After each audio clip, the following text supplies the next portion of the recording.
વમળોની વચ્ચે તણાઈને ડૂબી ન જાતું ડૂબેલી લાશને પણ કિનારો મળે છે. ગાથા મારે એટલે કેવી પડે છે, ત્યજી દે છે દુનિયા ત્યારે તમારા ઘરે ઉતારો મળે છે.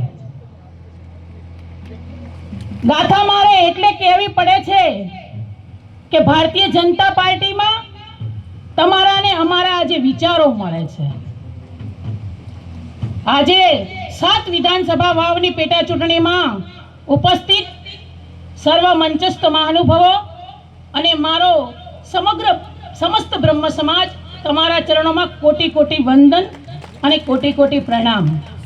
વધુ વિશેષ ના કહેતા અટલ બિહારી વાજपेयीજીએ કીધું છે कि भारत एक कोई भूमि का टुकड़ा नहीं है, भारत एक कोई भूमि का टुकड़ा नहीं है, जीता जागता राष्ट्र पुरुष है.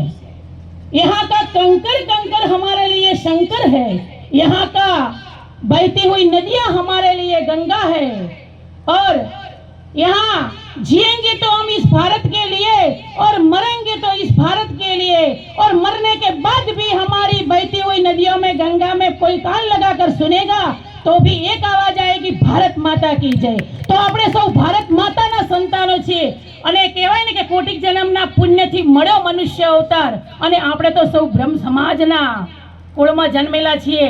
એટલે આપણે તો વિનંતી નહીં, માત્ર આપણે સ્વરૂપજીભાઈને આશીર્વાદ આપવાના છે.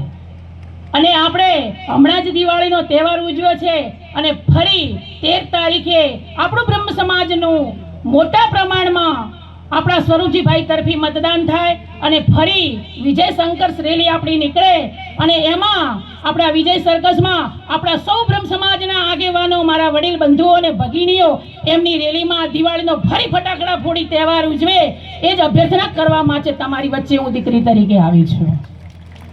સુંદર કવિએ કહે છે કે તમારી ભૂલો ને અમારી ભૂલો, તમારી ભૂલો ને અમારી ભૂલો, વિધિની ભૂલો કહું હું કેમ, નૌકા ડૂબી ગયા પછી સફરની વાતો કરું હું કેમ. એટલે નાની મોટી વાતોમાં આયા સિવાય આપણે સમસ્ત બ્રહ્મ સમાજ એક થઈ નેક થઈ આપણા સ્વરૂપજીભાઈને જંગી બહુમતીથી આપણે જીતાડીએ. એ જ અસ્તુ ભારત માતા કી જય.